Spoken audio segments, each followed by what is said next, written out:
I will remind you that I write a lot of poetry. I have one book published, an East Anglian Odyssey in poetry, available to order at bookshops. Also, it is on Kindle. Another one on Kindle is a Suffolk Odyssey in poetry.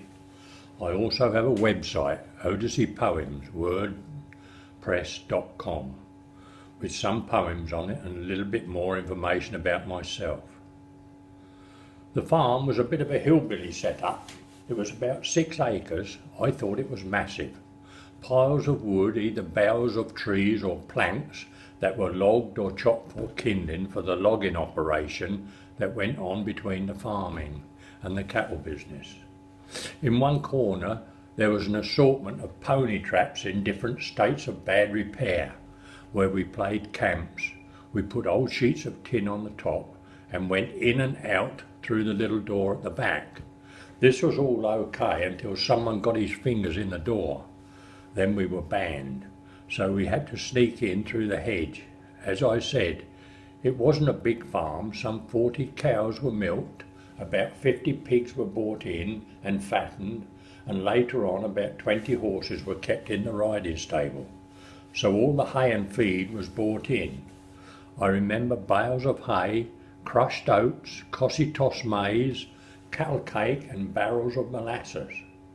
I'll add here that this was a time just after the war, and on reflection I think we were always hungry, and can recall eating the cossy-toss maize and also the crushed oats.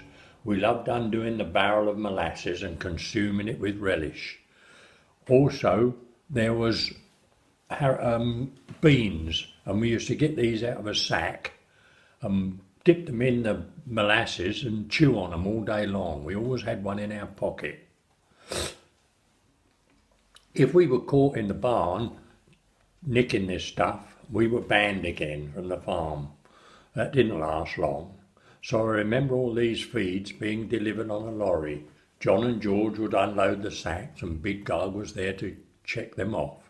He was always about, gathering logs and chopping kindling, and I followed him like his little shadow. He always called me Pluto, because he said I had such a sad face. We would wander round the farm and gather mushrooms in the right seasons. Also in September, we went to the stand of elm trees. There must have been 40 or more running down the hill on one side of the field. But what we went for was quite surprising. It was walnuts. The rooks would bring them from the nut trees around the town, try to open them, and the lot were dropped. And we'd go over there and we could pick up as many as 8 a day. We sat on his log box eating walnuts and small potatoes he'd cooked for his chickens. He had a salt pot and would sprinkle them, and nothing ever tasted so good. The elms at Sandpit's farm. The elm trees stand at Sandpit's field could be seen from Hanningfield. As we returned on market day, they were 12 miles away. As we crested on the hill, the view stays with me still. There across the Crouch Valley deep, on Rayleigh Heights they would peep. Sloping down with the land's hill, 50 trees my sight would fill. Big Gog and I would walk the trees, where crows and rooks walnuts would thieve.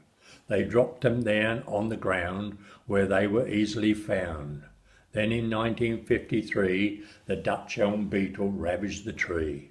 There was no cure, it was no good. The trees were lost, this noble wood. With axe and saw they were brought to an end. Those lovely trees were condemned. I remember as they cut into the heart, the sap of the trees like tears did start. And as they lay on the ground, like living things that had been downed.